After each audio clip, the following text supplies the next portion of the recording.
Sophie Kernel was 20 seconds away from being assaulted in an abandoned factory when police burst through the door. She never knew who called them.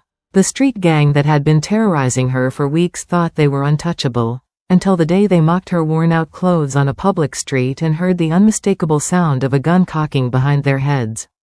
"Apologize now or I'll shoot," the voice said, cold as death. The man holding the gun was Brett William, a Mafia boss who'd been watching Sophie since the day she moved to Crestwood. He'd protected her from the shadows, called the police to save her life, and stayed hidden, until the moment those predators crossed a line he couldn't ignore. This is the story of a woman who lost everything, the gang that thought she was easy prey, and the dangerous man who decided she was worth protecting. If you've ever felt alone, vulnerable, or like no one was watching out for you, this story will break your heart and put it back together. Hit that subscribe button for true Mafia story, because what happens next will show you that sometimes the most dangerous person in your life is actually the safest. Sophie Kernel's nightmare began with a dream. 26 years old, fresh out of university with a social work degree, she stood in front of a rundown apartment building in Crestwood with 2 suitcases and hope that felt heavier than both. The move from Atlanta was supposed to be her fresh start. A job helping at-risk youth. An affordable apartment. Independence. The chance to prove her degree meant something. What she didn't know was that she'd just moved into the most dangerous neighborhood in the city. The apartment listing had lied. Charming studio in up-and-coming neighborhood, it promised. The photos showed clean walls and hardwood floors.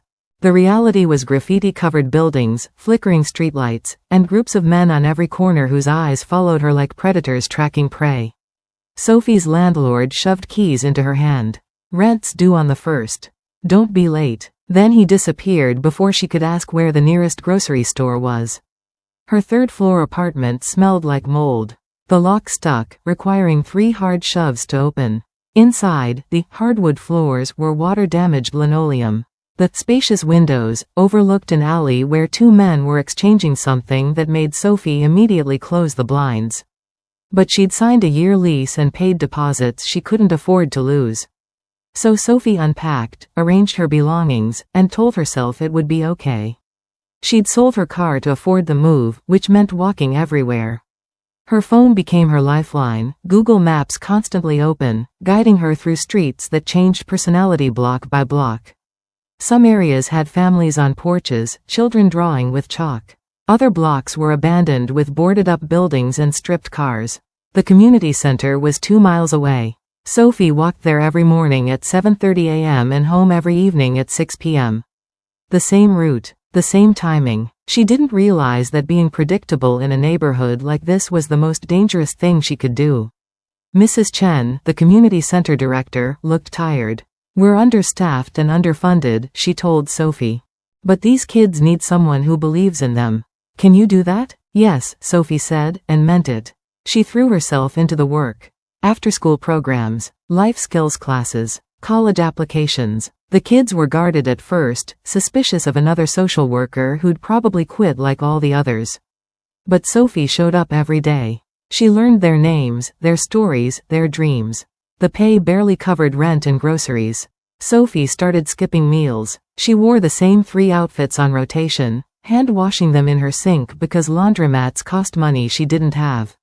She learned to walk with confidence she didn't feel, head up, looking like she knew where she was going even when she felt lost.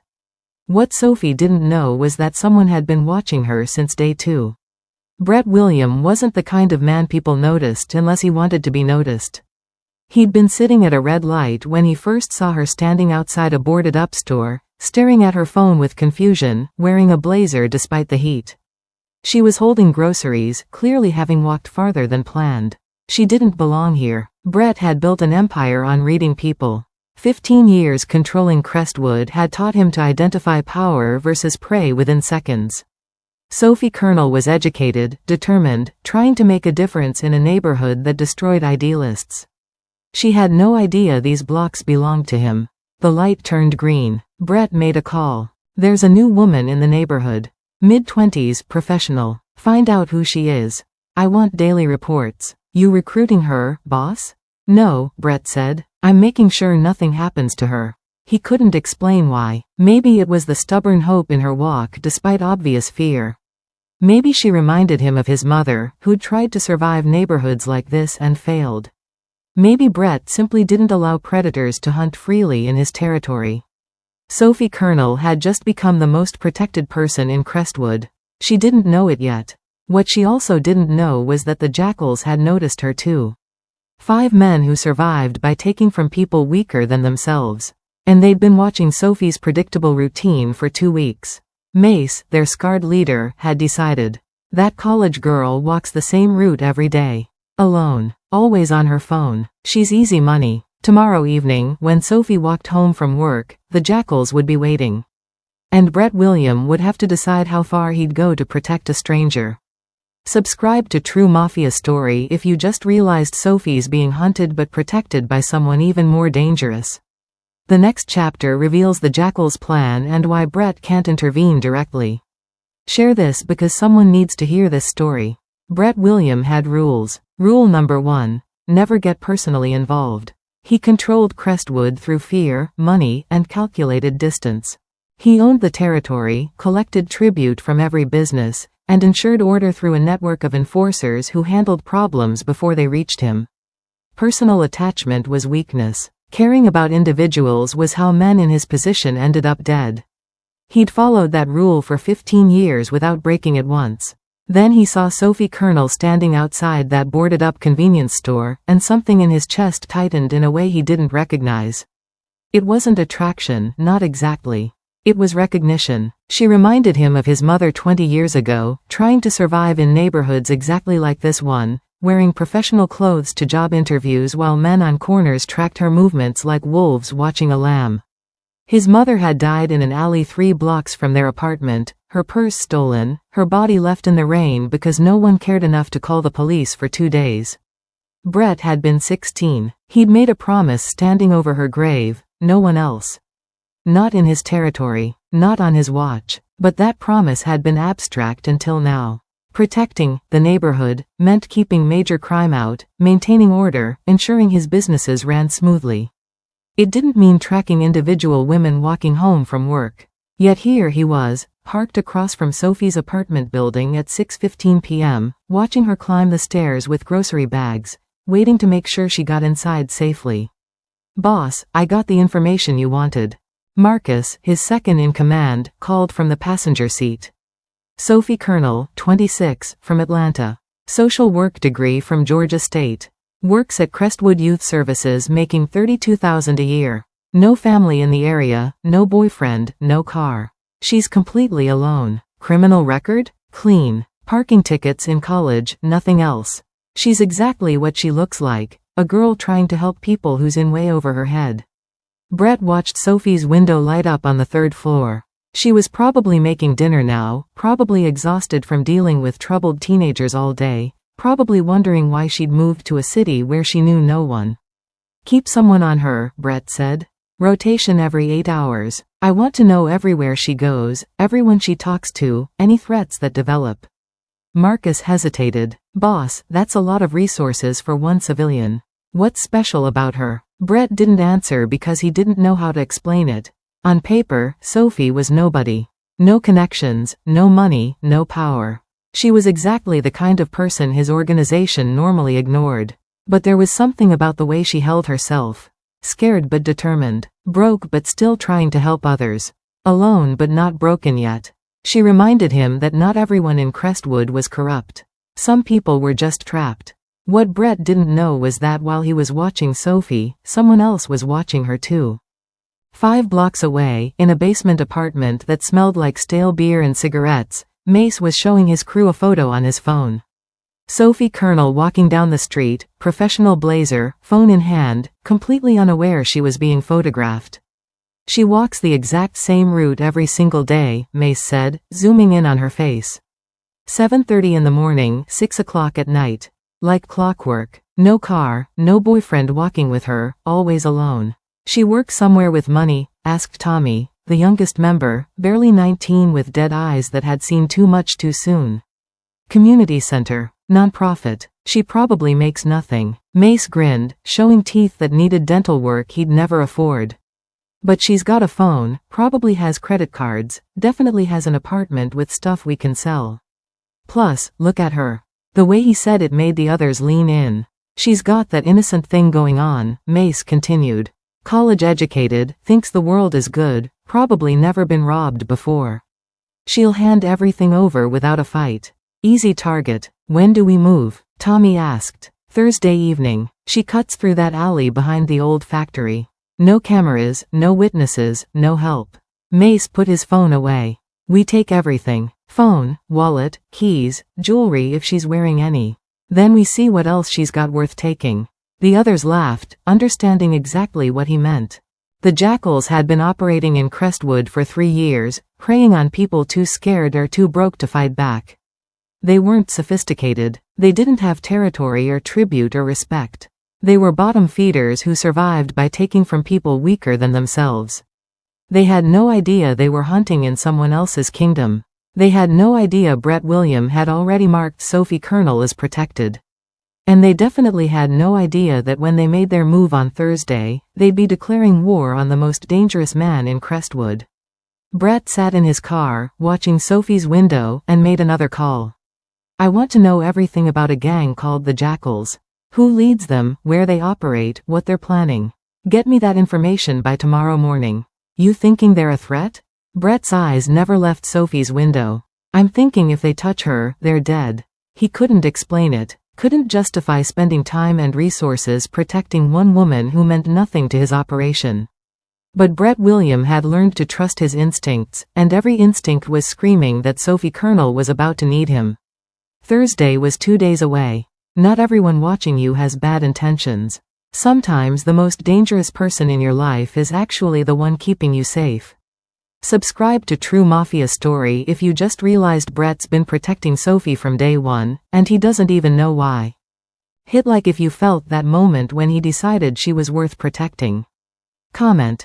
Have you ever had someone watching over you that you didn't know about? The next chapter shows the Jackals making their move, and Sophie's about to lose everything. Thursday evening arrived with a sky painted orange and red, the kind of sunset that made everything look both beautiful and ominous. Sophie left the community center at exactly 6 p.m. like she did every day, her canvas bag slung over her shoulder, earbuds in, listening to a podcast about childhood trauma recovery. She didn't see them following her. The Jackals had been tracking her movements for 2 weeks, and they knew her routine better than she did. They knew she cut through the alley behind the old textile factory to save 3 minutes on her walk home. They knew she always had her phone out, always wore earbuds, always walked with her head slightly down to avoid eye contact. They knew she was easy prey. Mace gave the signal when Sophie was halfway through the alley. The 5 of them moved like a pack, surrounding her before she could react. One moment she was alone, the next she was trapped in a circle of men whose eyes held nothing but cold calculation. Sophie's hand went to her bag instinctively, but Tommy was faster. He ripped it from her shoulder so hard the strap burned her skin. She stumbled backward, her phone clattering to the concrete, earbuds yanked from her ears. Don't scream, Mace warned, stepping closer. His breath smelled like cheap liquor and cigarettes. Just stay quiet and this'll be over quick. Sophie's hands were shaking. Her training at the community center had covered de-escalation, conflict resolution, trauma-informed care. None of it had prepared her for this moment. For being surrounded by men who looked at her like she was nothing, like she was just an object to be stripped of value. Please, she heard herself say. That phone was a gift from my grandmother. It's all I have from her. Mace laughed. Then she should have bought you something cheaper. He rifled through her bag, pulling out her wallet, her keys, her work ID, the granola bar she'd been saving for dinner. Nice phone. Latest model. You got money, college girl. She didn't. That phone had been her grandmother's last gift before she died, handed to Sophie at the funeral with a note that said, "Stay connected to your dreams." 2 blocks away, Brett William sat in his Mercedes with both hands gripping the steering wheel so hard his knuckles had gone white. He could see everything through his windshield. Sophie surrounded, the bag being ripped away. Her stumbling backward in fear. His hand moved to the gun in his shoulder holster. Once, twice, 3 times he started to reach for it, started to get out of the car, started to intervene directly. Each time he stopped himself. Walking into that alley with a gun would expose him. Would connect him to Sophie publicly. Would put her in more danger because then the jackals would know she had protection, would know she was connected to someone powerful. They'd use her as leverage. They'd hurt her worse. Brett's jaw clenched so hard his teeth ached. He watched Mace pocket Sophie's phone, watched another jackal take her wallet, watched them laugh as they walked away, leaving her standing there empty-handed and shaking. The smart move was to handle this quietly. Retrieve her belongings without her knowing. Let her think it was random crime, nothing personal, nothing that would follow her. But watching Sophie sink to the concrete, her shoulders shaking with silent sobs, Brett knew he couldn't just retrieve her things. He had to make sure she was safe tonight. He made a call. Sophie Colonel's apartment, 3rd floor. Get a locksmith there in the next hour. Change her locks. Leave new keys outside her door with a note saying it's from the landlord. Make sure she doesn't see you. Boss, she's gonna wonder. I don't care what she wonders. Get it done. Sophie walked home in a daze. No phone to call anyone. No keys to get inside. No wallet to pay for help. When she reached her building at 8:30 p.m., the reality hit her like a physical blow. She had nothing. She was locked out. And she was completely, utterly alone. Sophie sat in the hallway outside her apartment door, arms wrapped around her knees, and cried. Every sound made her flinch. Every shadow looked threatening. The building was old, the hallway dimly lit, and she kept thinking, what if they followed me? What if they come back? She didn't sleep, couldn't sleep, just sat there as hours crawled past, as her body grew cold from the concrete floor, as exhaustion made her eyes burn. At 4 a.m., movement caught her attention. Sophie's head jerked up, heart pounding. But the hallway was empty. She was still alone. Then she noticed something on the floor beside her. 2 new keys on a ring. And a note in handwriting she didn't recognize, from the landlord. Sorry for the delay on the lock replacement. Sophie stared at the keys, confusion cutting through exhaustion. She tried one in her door. It turned smoothly. The door opened. Inside, everything was exactly as she'd left it. Nothing disturbed. Just new locks and keys that had appeared like magic while she sat there in the dark.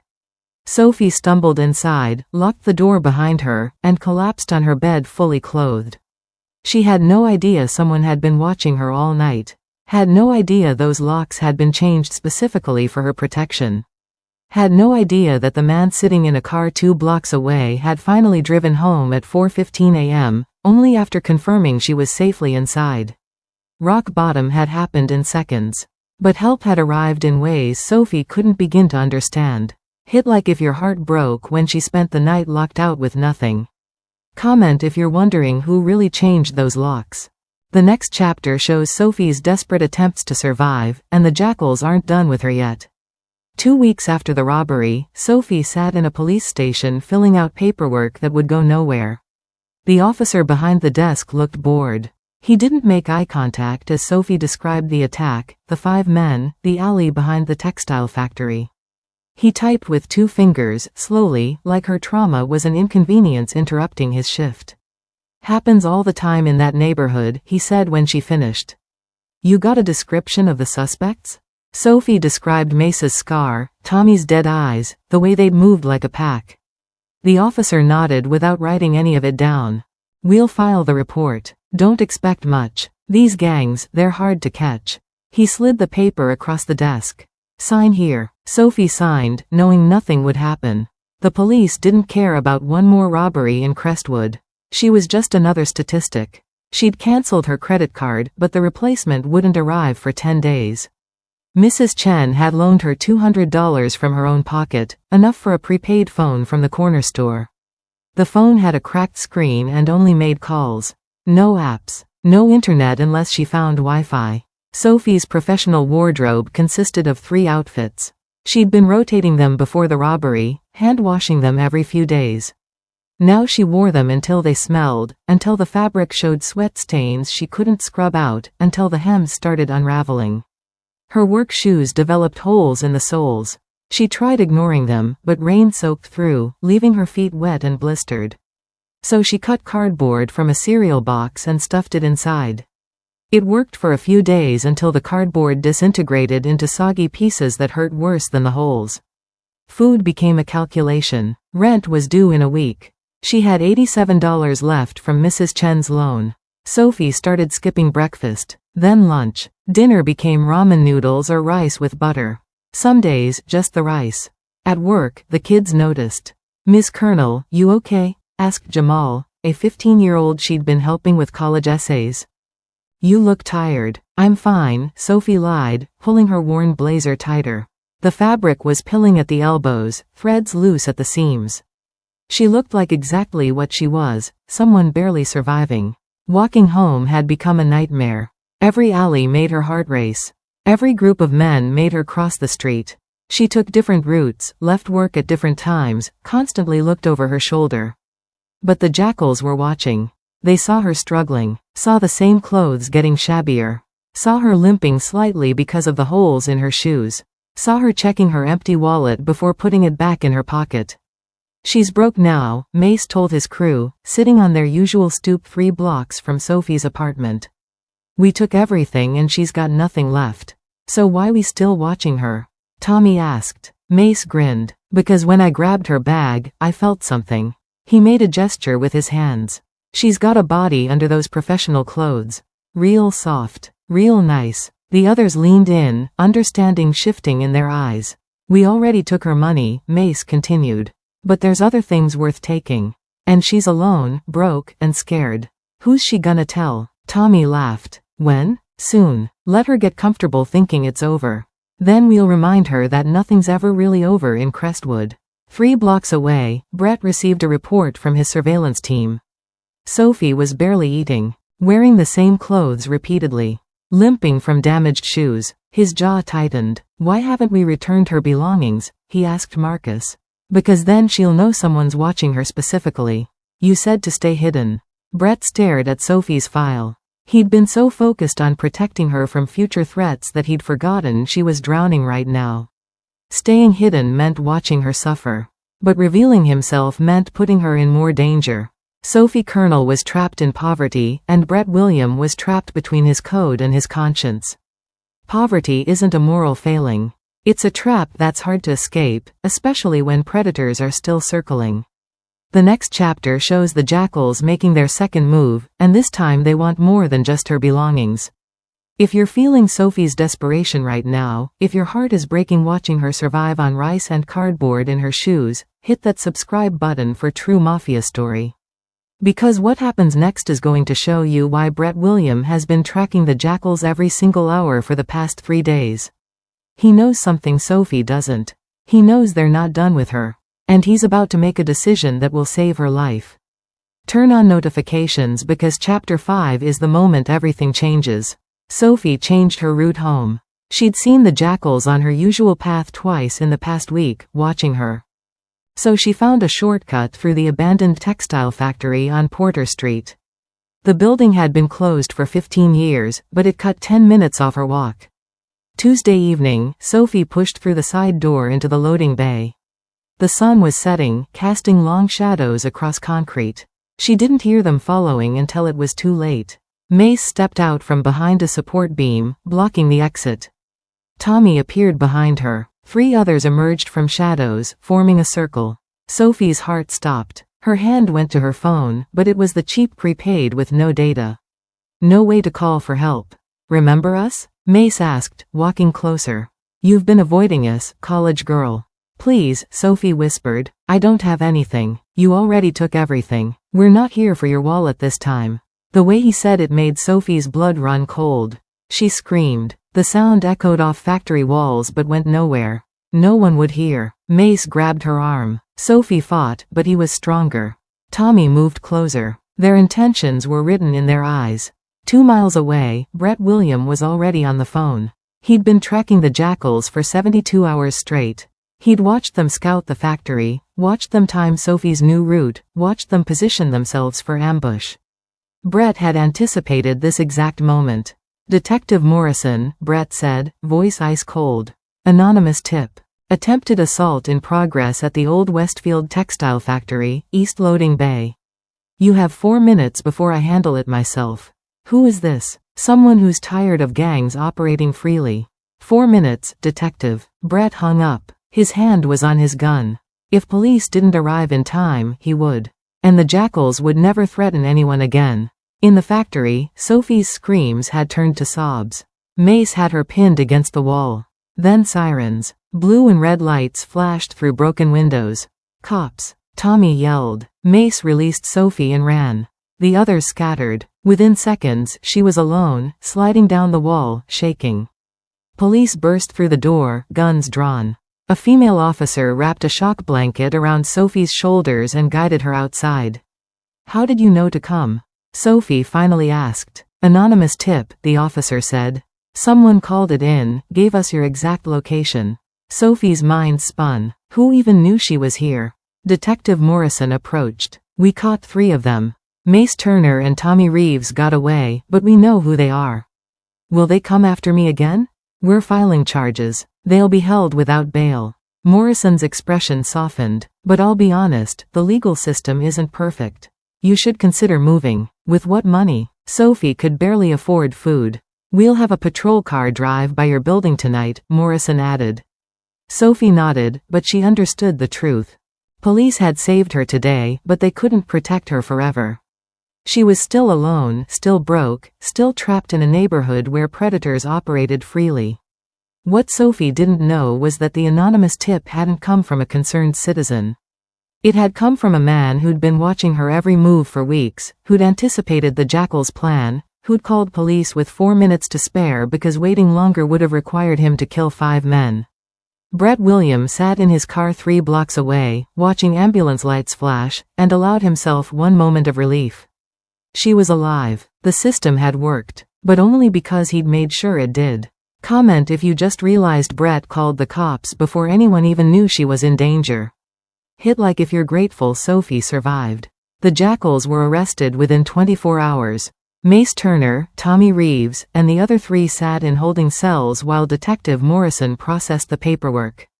Attempted assault, stalking, violation of personal safety. The charges stacked up. Sophie sat across from a female officer who explained the legal protections now in place. "They've signed cease and desist orders," Officer Martinez said, sliding papers across the desk. "This means if they come within 500 feet of you, if they contact you in any way, it's automatic jail time. No questions asked." Sophie stared at the documents. Legal words. Official stamps. It all looked very official. "Does it actually work?" she asked quietly. Officer Martinez hesitated. "It's legally binding. They know the consequences." That wasn't an answer. Sophie saw it in the officer's eyes, the same doubt she felt. "What if they don't care about consequences?" "Then you call 911 immediately. We'll arrest them on the spot." Martinez's tone was meant to be reassuring. It wasn't. Sophie left the station with copies of the cease and desist orders folded in her bag.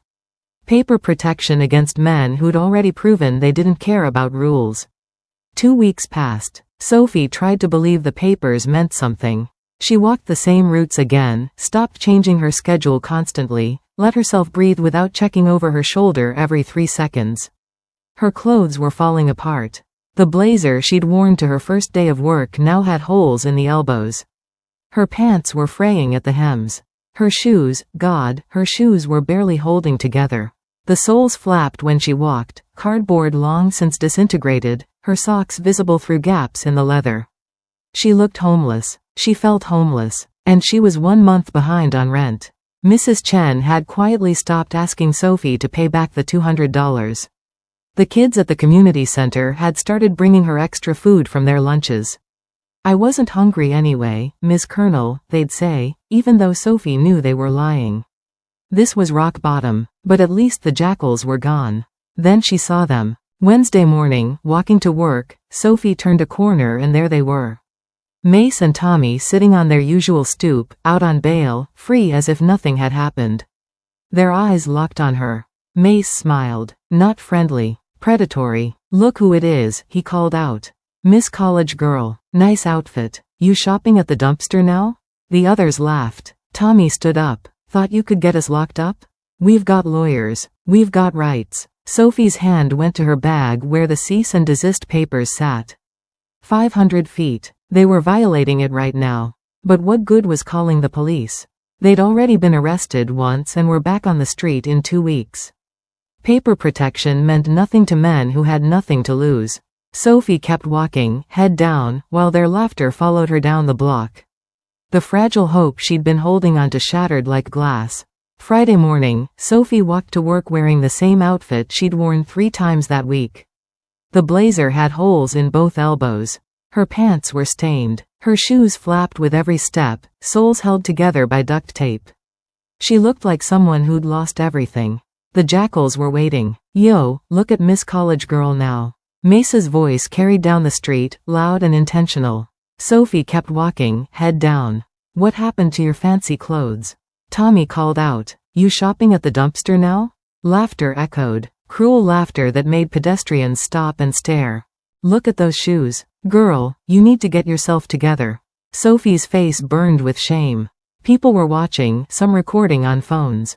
She was being publicly humiliated by the same men who'd destroyed her life. "Thought you were better than us," Mace said, stepping into her path. "Thought you could get us arrested. But look at you now. Broke, dirty, pathetic." Sophie's eyes stung. She tried to step around him, but Tommy blocked her. "Where you going? We're just talking." "Please," Sophie whispered, "just leave me alone." "Leave you alone? We're just exercising freedom of speech. Ain't breaking no cease and desist by talking." They were toying with her, staying close enough to terrorize without technically violating the order. Sophie was trapped. Then she heard it. Click. The unmistakable sound of a gun being cocked. The jackals froze. The street went silent. "Apologize." The voice came from behind them. Cold. Lethal. "Right now, or I'll shoot." A man stood behind the jackals, expensive suit, holding a Glock 19 pressed against Mace's skull. His other hand held a second gun pointed at the others. Brett William had stepped out of the shadows. "Who the hell are you?" Mace's voice cracked. "The person who decides if you live or die in the next 10 seconds. Brett's finger moved to the trigger. "Apologize to her. Now." "Man, we were just." Brett pressed the gun harder. "I didn't ask for excuses." Mace's hands went up. Okay, I'm sorry. We're sorry. Look at her when you say it." Mace turned to Sophie, fear replacing cruelty. "I'm sorry, Miss Colonel." "All of you," Brett commanded. One by one, they apologized. Sluggish, resentful, but they apologized. "Now run," Brett said quietly. "If I see you near her again, I will find you. And next time, I won't give you the chance to apologize." They ran. Actually ran down the street like children, scattering in different directions. Sophie stood frozen, watching this stranger holster his weapons and walk toward her. "Are you okay?" His voice had changed. Soft. Concerned. "Who are you?" Sophie whispered. "Someone who's been watching you. Someone who's been making sure you stay safe."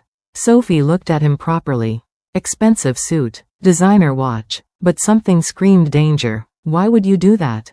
Brett's expression softened. "Because I could. Because you needed help. And because watching you get hurt wasn't something I was willing to do." Sophie should be afraid. Everything screamed danger. But standing next to Brett William, she felt something she hadn't felt in months. Safe. Brett holstered his weapon slowly, hands visible, movements deliberate. He approached Sophie like she was something fragile that might shatter. "Are you okay?" he asked again. Sophie stared at him, her mind struggling to process what just happened. This stranger had pressed a gun to someone's head for her. Had threatened to kill 5 men because they mocked her clothes. "Who are you?" The question came out shakier than she intended. "My name is Brett William." He stopped a respectful distance away, not crowding her. "I've been watching you since you moved to Crestwood." Sophie's breath caught. "Watching me? Why?" "To make sure you stay safe." "That doesn't answer my question." Sophie's voice gained strength. "Why me? Why would you?" She gestured to where the jackals had been standing. "Why would you do that?" Brett's eyes held hers. "Because I could. Because this is my neighborhood, and I don't allow people to hunt freely here." "Your neighborhood?" Sophie's confusion deepened. "I control Crestwood. Every business, every corner, every street. Those men were operating without permission." Brett's tone was matter of fact. "And they targeted someone under my protection. I never asked for your protection. You didn't have to." Sophie should run. Should thank him and leave and never look back.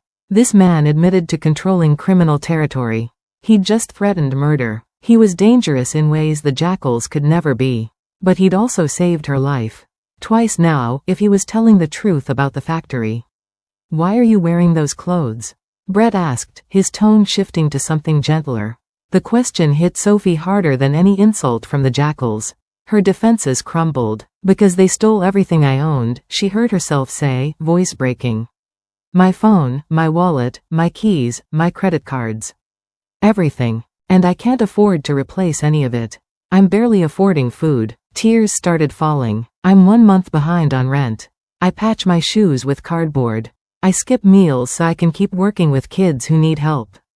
And I'm failing. I'm failing at everything." Brett's jaw tightened. For a moment, something like anger flashed in his eyes. Not at her. At the situation. At what had been done to her. "Come with me," he said. "What?" "No. I don't even know you. My name is Brett William. I own half the businesses in this city. And you're coming shopping. I can't accept." "You can and you will." His voice was firm but not cruel.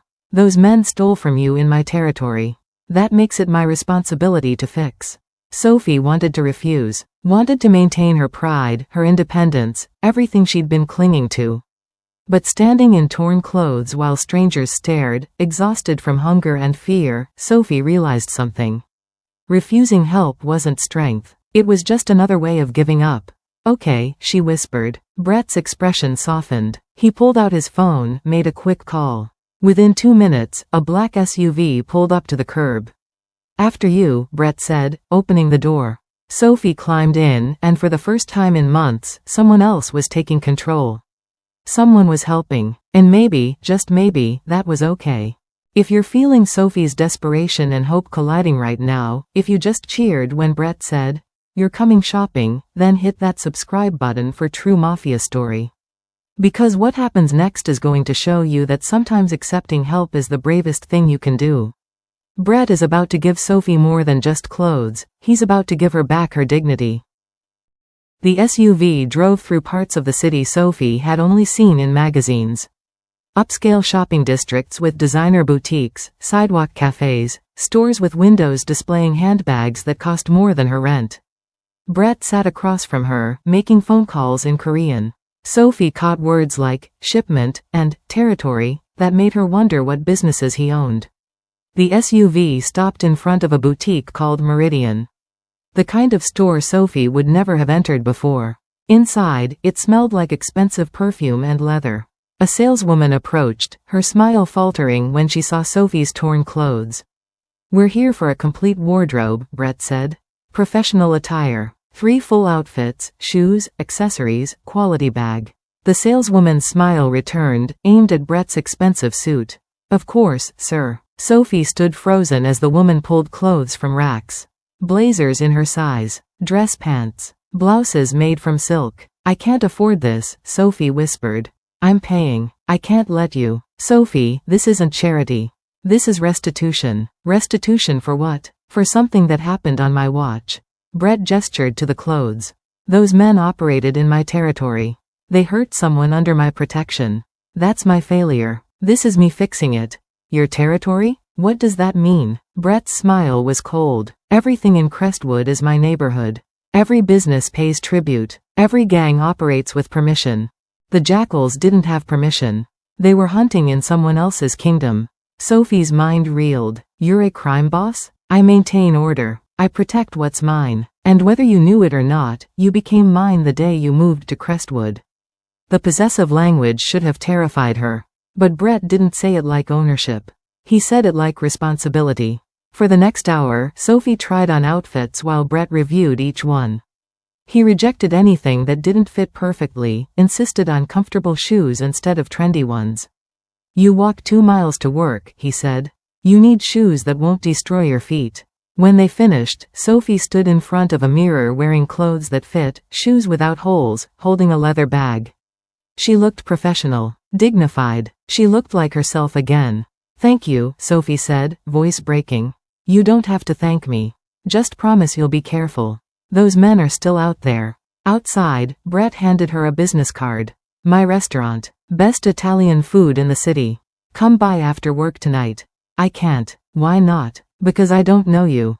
Because this is all too much. Brett understood. The card has my personal number. Call if you need anything. And Sophie? He waited until she met his eyes. I was the one who called the police that night at the factory. I've been watching since you moved here, making sure no one hurts you. I should have acted sooner. I'm sorry. Then he walked to his SUV and drove away, leaving Sophie standing on the sidewalk holding shopping bags and a business card, her world completely tilted. At the register, while the saleswoman rang up hundreds of dollars in clothes, Brett pulled out a business card. Rossi's, he said, handing it to Sophie. My restaurant. Best Italian food in the city. Come by tonight after work. Dinner on me. Sophie stared at the card. Embossed lettering, professional design, an address in the downtown district where reservations took weeks. I can't, she said quietly. Why not? Because I don't know you. Sophie looked up, meeting his eyes. Because you just spent thousands of dollars on me. Because you control criminal territory and threatened to kill people. Because all of this is overwhelming and I need time to think. Brett nodded slowly. Fair enough. He took the card back, wrote something on the back, and handed it to her again. A phone number in neat handwriting. My personal number. Not the restaurant line. Mine. His voice softened. Call me if you need anything. Day or night. If you're in danger, if you need help, if you just want to talk. I'll answer. Sophie took the card, her fingers brushing his. Why are you doing this? Brett was quiet for a long moment. Then he said something that changed everything. I was the one who called the police that night. At the factory. Sophie's breath caught. What? The anonymous tip. That was me. I'd been tracking the jackals for 72 hours. I knew they were planning something. I called Detective Morrison with 4 minutes to spare. You've been watching me? Since the day you moved to Crestwood. Brett's expression was unreadable. I saw you standing outside that boarded-up store looking lost, and something told me you needed protection. I've been watching ever since. Sophie's mind spun. The police arriving at the exact right moment. The locks mysteriously changed after the robbery. Brett appearing today when the jackals cornered her. You saved my life, she whispered. Multiple times. I should have acted sooner. Should have stopped them before they robbed you. Before they terrorized you. Brett's jaw tightened. I stayed hidden too long, and you suffered for it. I'm sorry. He picked up the shopping bags, handed them to her, and started walking toward the door. Brett, Sophie called. He turned. Thank you. For everything. Brett's expression softened. You don't have to thank me. Just stay safe. Then he was gone, climbing into his SUV, driving away. Sophie stood on the sidewalk holding shopping bags and a business card with a personal phone number. Her new clothes felt foreign against her skin. Her mind was reeling with revelations.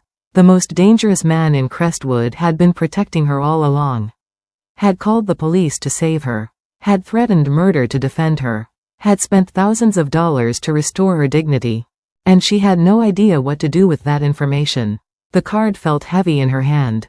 She could call him. Could accept the dinner invitation. Could let this strange, dangerous protection continue. Or she could thank him and walk away. Go back to surviving alone, rebuilding without help, maintaining the independence she'd always valued. Sophie looked at the card. Looked at the shopping bags. Looked at her reflection in the boutique window, a woman in nice clothes who finally looked like she had her life together.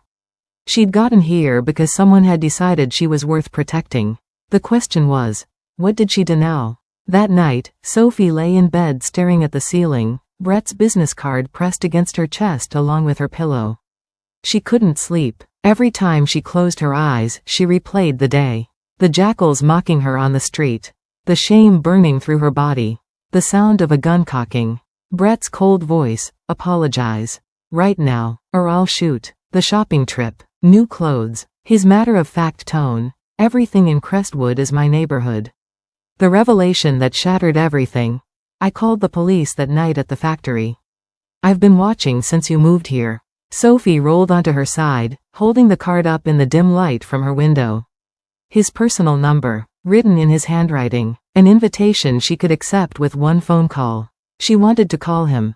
God, she wanted to call him so badly. But calling felt desperate, felt like admitting she needed him. Felt like surrendering the independence she'd been clinging to since moving to Crestwood. Sophie had always taken care of herself. Had put herself through college working 3 jobs. Had moved to a new city alone. Had survived poverty, robbery, assault. She'd done it all without asking for help, without depending on anyone. Accepting Brett's protection meant admitting she couldn't do it alone anymore. It meant trusting a man she'd known for less than 12 hours. A man who controlled criminal territory. A man who'd pressed a gun to someone's skull without hesitation. A man who'd been watching her for weeks without her knowledge. That should terrify her. The surveillance, the control, the violence. Everything about Brett Williams screamed danger. But lying in bed wearing pajamas she'd bought with her own money months ago, in an apartment with locks he'd secretly changed, protected by surveillance she'd never asked for, Sophie felt something she hadn't felt since moving to Crestwood. Safe. The most dangerous man in the city made her feel safe. That realization should have sent her running. Should have made her pack her bags and leave Crestwood entirely. Instead, it made her hold his card tighter. Sophie thought about the way he'd looked at her in the boutique. Not with desire or ownership, but with something closer to concern. The way he'd insisted on comfortable shoes because she walked to work. The way he'd apologized for not protecting her sooner. He'd killed people. She was sure of it. Men in his position didn't stay in power by being gentle. But he'd been gentle with her. Sophie set the card on her nightstand where she could see it. She didn't call. Not tonight. Calling tonight would be impulsive, emotional, exactly the kind of decision she'd promised herself she wouldn't make. But she didn't throw the card away either. Tomorrow, she'd go to work in her new clothes. She'd walk the same route. She'd see if the jackals were still watching. And maybe, if she needed him, she'd call. If Sophie's journey has touched your heart, if you've been rooting for her to find safety and trust again, then stay with us for the final chapter. This is the moment Sophie decides whether to let Brett into her life or walk away forever. This is where everything we've watched her survive comes down to one choice. Hit that subscribe button for true Mafia story because this ending will show you that sometimes the bravest thing you can do is trust someone who's already proven they'll protect you. Turn on notifications because this conclusion will stay with you long after the story ends. Monday morning, Sophie woke up and put on her new clothes. The blazer fit perfectly. The pants had no stains. The shoes didn't flap when she walked. Standing in front of her bathroom mirror, Sophie barely recognized herself. She looked professional, put together, like someone who had her life under control. She looked like herself again. At work, the kids noticed immediately. "Miss Colonel, you look nice," Jamal said, grinning. "New clothes?" "Yes," Sophie said, and for the first time in months, she didn't feel ashamed about it. Throughout the day, she touched the business card in her pocket. Brett's personal number. An invitation she hadn't accepted. A connection she hadn't pursued. But she hadn't thrown it away either. At 6 p.m., Sophie left the community center and started walking home. Her usual route, past the stoop where the jackals used to sit. It was empty now. They hadn't been there all day. Brett's influence was already protecting her, even without her asking. Sophie's feet carried her past her apartment building, past the grocery store, toward downtown where restaurants with reservations and dress codes lined the streets. She stood outside Rossi's for 10 minutes, staring at the elegant entrance. Through the windows, she could see white tablecloths, couples dining, waiters moving with practiced grace. This was Brett's world. Expensive, powerful, dangerous. She could walk in, could accept his invitation, could let this strange protection continue. Or she could go home. Could rebuild her life alone. Could maintain the independence she'd always valued. Sophie pulled out her phone. The cheap prepaid with the cracked screen. She looked at Brett's card one more time. What kind of man watches a stranger, protects them from shadows, threatens murder without blinking? The answer came quietly. The kind who shows you that real power isn't about control, it's about protection. Sophie had spent her entire life being strong alone. Being independent, not needing anyone. But maybe true strength wasn't about standing alone. Maybe it was about knowing when to accept help. When to trust. When to let someone share the weight. She dialed Brett's number. It rang once. Twice. "Hello?" His voice, warm and careful. "It's Sophie," she said, heart pounding. "Can we talk?" Silence. Then, "Where are you?" "Outside your restaurant." "Stay there. I'm coming down." 2 minutes later, Brett walked through Rossi's entrance. He wasn't wearing a suit this time. Just jeans and a dark shirt. He looked almost normal, almost safe. You came, he said. I almost didn't. What changed your mind? Sophie looked at him, this dangerous man who'd been protecting her all along. I realized that asking for help doesn't make me weak. And refusing help when I need it is just another way of giving up. Brett's expression softened. Come inside. Let's talk. Sophie followed him into the restaurant. Toward whatever came next. Toward trusting someone who'd proven he would protect her. Toward accepting that sometimes the most dangerous person in your life is actually the safest. She didn't know what would happen. Didn't know if this was the right choice. But for the first time since moving to Crestwood, Sophie wasn't facing the future alone. And that felt like strength.